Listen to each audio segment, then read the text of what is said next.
Hey guys, welcome back to my channel and welcome back to another episode of the Ramadan series.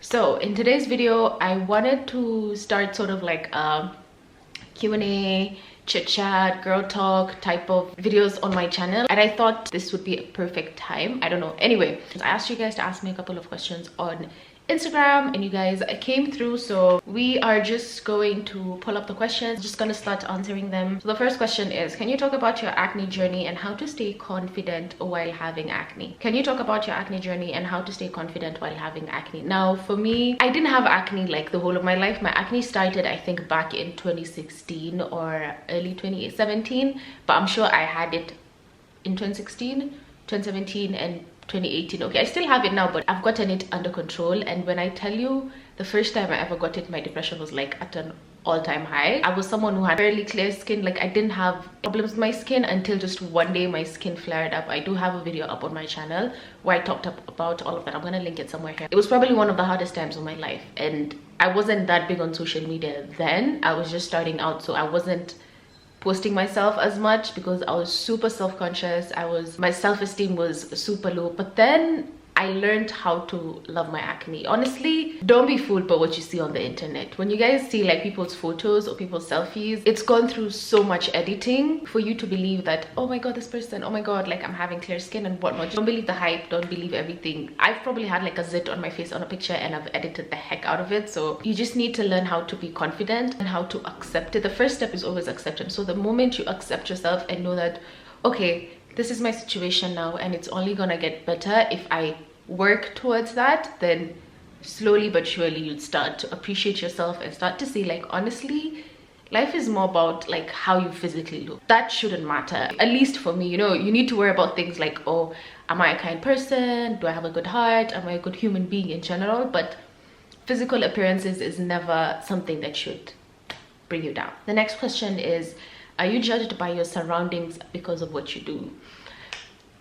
Judged by my surroundings? I wouldn't say judged by my surroundings. When you say surroundings, do you mean like the people who are close to me and everything? Alhamdulillah, I have a very supportive family. I have very supportive friends that are so supportive about what I do. I have fellow friends who are in this industry as well, so I don't feel judged. I used to back when I started because it wasn't something as big, or it wasn't something a lot of people were doing, especially being a hijabi in Nairobi. Alhamdulillah, I don't feel judged or any sort of thing. Your take on setting boundaries based on past trauma, does that to an extent hinder one's growth? Let me tell you, Maina, I am the biggest believer of boundaries. I was having this talk with someone the other day, and I think boundaries are so healthy in whatever relationship you have, be it your relationship with your parents, with your siblings, with your partner, with your friends, with just anyone, even with you guys. I feel like I've already set boundaries with you guys. They kind of like set the tone for the relationship and how you'd like to be treated, how you'd like to be respected, and like just putting everything on the table and saying, okay, listen,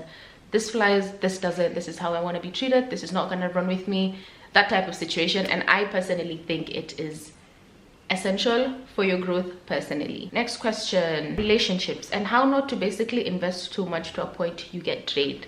Listen, one of my like mottos in relationships, okay, not mottos, but like something I like to say, you can't give from an empty cup. The more you keep giving, your cup is gonna run empty and you have nothing else to give. So if nothing is coming in, then you're gonna left with nothing. For me, it's always about giving and taking. That doesn't necessarily mean like 50-50%, you know what I mean? It could be like today it's 30, today you're 30 and they're 70, and like you're 80 and they're 20, or like you're 60 and 40. As long as there's some sort of symbiotic flow, for me that's a healthier relationship, because it doesn't make sense for you to give out of an empty cup. Talk about feeling stuck in life and how to get out of a rut.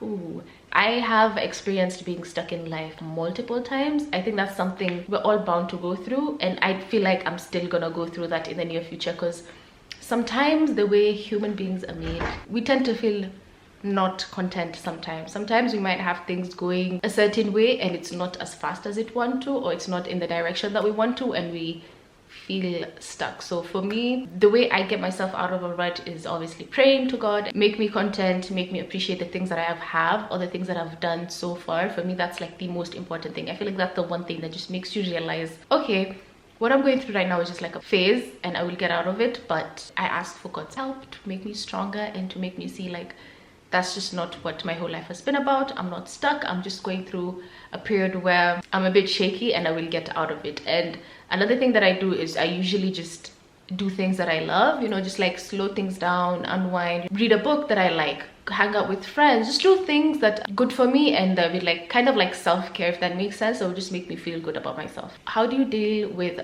falling out with friends and like them airing your dirty laundry? First of all, if you have friends that would put out your secrets out there once you guys are like no longer friends, they were never a friend to you in the beginning. That's what I personally think. So I think you need to choose your friends very wisely. Like you could tell, I feel like you could tell people from the way they act. And at least I do. I can tell someone if they're like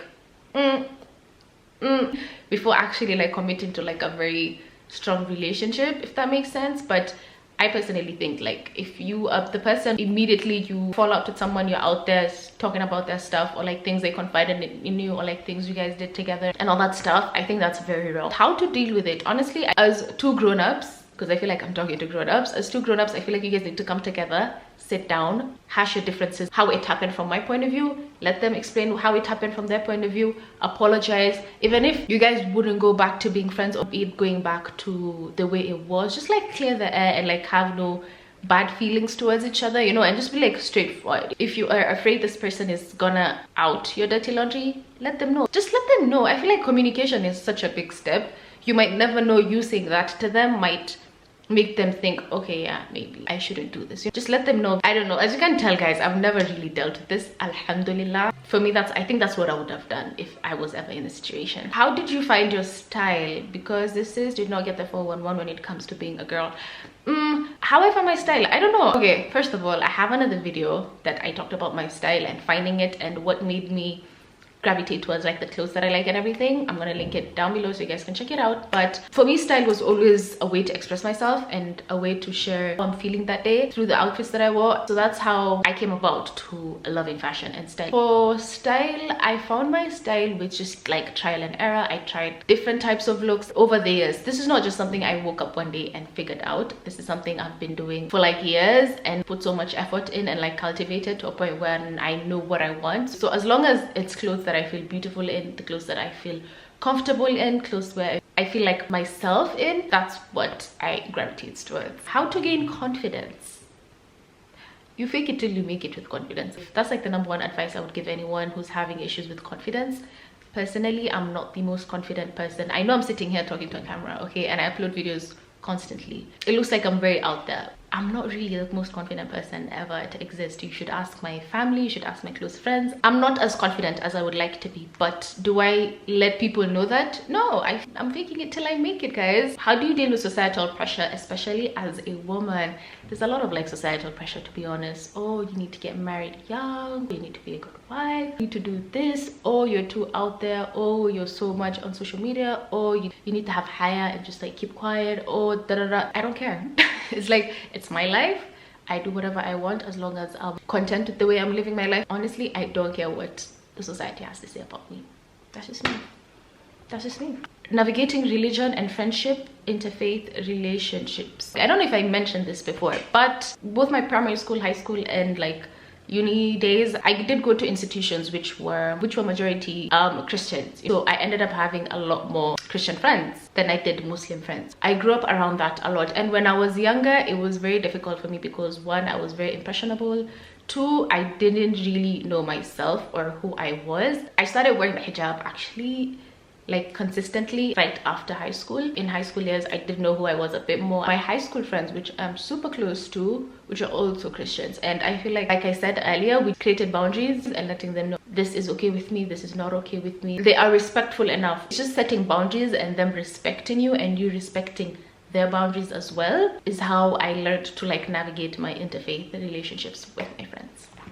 How do you deal with hyperpigmentation around underarms, private areas, make us girls insecure? Oh my god, yes. Okay, Hyperpigmentation, I know what you mean, like your underarms, your private areas and all that stuff. Don't shave. Do not use a razor or like the Gillette like men shavers in those areas at all, because that's actually what causes hyperpigmentation, ingrown hairs, and just like uneven skin. So I would not recommend you guys doing that, because it'll be so hard to take out, like it'll be so hard to deal with the hyperpigmentation of like years of constantly shaving that area, you know what I mean? I would suggest to use either hair removal on your underarms and then waxing down there, because those are like very seamless and wouldn't cause as much hyperpigmentation down there than it usually would. But then again, it's how life is. You tend to have hyperpigmentation there regardless, and that's just normal for everyone, you know what I mean? Especially if you're a woman with melanin, that's gonna be fine. Okay, don't be ashamed, don't be embarrassed, it's just normal, but just learn how to take care of that place, you know. Just learn how to exfoliate before you shave, just to like smoothen and to get rid of the dead skin there. You could do for your underarms, I wouldn't suggest down there obviously, but for your underarms you could do like baking soda masks, you could do turmeric masks, you could do like a lot of masks that would help with the pigmentation under your underarms. Sisters should love their color and stop bleaching. Okay, oh my god, I'm so glad someone mentioned this, because this is a topic that I've always wanted to discuss. I'm sorry this video is very long. I feel like colorism, especially in the Somali community, is such a big issue. Backtrack to a couple of years ago, I was doing makeup for these ladies that were going to a wedding, and when I went there, I like set up everything and I was doing their makeup, and they were so shocked when they looked in the mirror. They're like, this is not my skin color. And I'm like, what do you mean? And I promise you, I shade matched her to the T. Okay, and she goes to me, that's not the color that I usually wear. I'm usually lighter than this. And I asked her, no, this is exactly your skin tone. So I matched up with her hand and her neck, and she goes, no, my face is usually lighter than the rest of my body. And I'm like, I tell her, okay, can you show me the foundation that you usually wear? So she pulls out the foundation she usually wears, and boy, oh boy, I was completely shocked. And I feel like that was the day I can remember that like really hit me. It just made me realize how colorism is such a big issue in our community. It's the craziest thing ever. When I was a younger child, I used to love to play outside and stuff, and the thing with me is my skin tans very quickly. Okay, so I'd have like aunties just in there and they'd be like, yo, oh, you need to get her out of the sun, you know, she's gonna turn dark, it's gonna be so hard. And people would also like mock you once you like come back from school and you're a bit tanner, or call you names. I'd be like, oh my god, you're looking like this, why have you turned, you know what I mean? So it's like, it's such a big issue, and these seeds are like fostered in us at such a young age. And also what we see in TV, lighter women are prettier, fairer women is where it's at. So as we grow up, we have this notion that, oh my god, our skin is not beautiful, oh my god, you know, you're not as light skinned as we'd like you to be. So the insecurities stem from there. A lot of people just like start bleaching and stuff, which I think it's so wrong. I feel like if only people knew the health hazards that comes with bleaching. Could mean, I think bleaching ingredient in those bleaching creams is mercury, and if only you guys knew how harmful it is, then you guys would stay away from it. This is a very touchy topic, and I feel like I need to do a separate video for this, because if I start talking, sitamaliza. Advice for a startup body butter business and how to build IG business page. First of all, I know nothing about businesses. I do know a bit about business, but a different type of business, the business of YouTube and the business of influencing. But I don't know about the business of selling products, unfortunately. Maybe I will one day, but for me it would always be number one, being consistent. Number two, quality content that relates to your audience. You don't want to be taking like low quality CCTV looking type photos, or like not well edited, or like not a cohesive vibe through your page. Relatable content that your viewers want to see, that it will miss the mark. Those are like the biggest tips I could give you. Being a Muslimah that does makeup, how do you cope with the evil eye? Prayer. That's like the only way you could cope with it, to be honest. Prayer, say adhkars. A lot of people don't know, but when, especially like the non-Muslims, when they don't say mashallah and whatnot, I'm a big believer of saying mashallah. Honestly, protect yourself through prayer, and I just believe I will be okay. At what age do you think dating should be with the intention of marriage? Personally, I don't think there should be a specific age, to be honest. Date with the intention of marriage at any age, but as long as you are an age of consent, you are above the age of 18, and yeah, I feel like that's okay. And you know what you want, honestly. There's no specific good age. If you want to get married at 20, do it. If you want to get married at 23, do it. If you want to get married at 30, do it. If you want to get married at 35, do it. Honestly, it's all up to you. So that was the final question. I hope you guys enjoyed this video. This was such a fun video to make. I asked you these questions like literally yesterday, the day before yesterday. That was on a Saturday, and you guys came through with the questions. Thank you so much. Let me know if you guys would like to see a part 2. And yeah, don't forget to subscribe if you haven't already to join the fam, and I will see you guys in my next video. Bye. I wanna drown myself inside the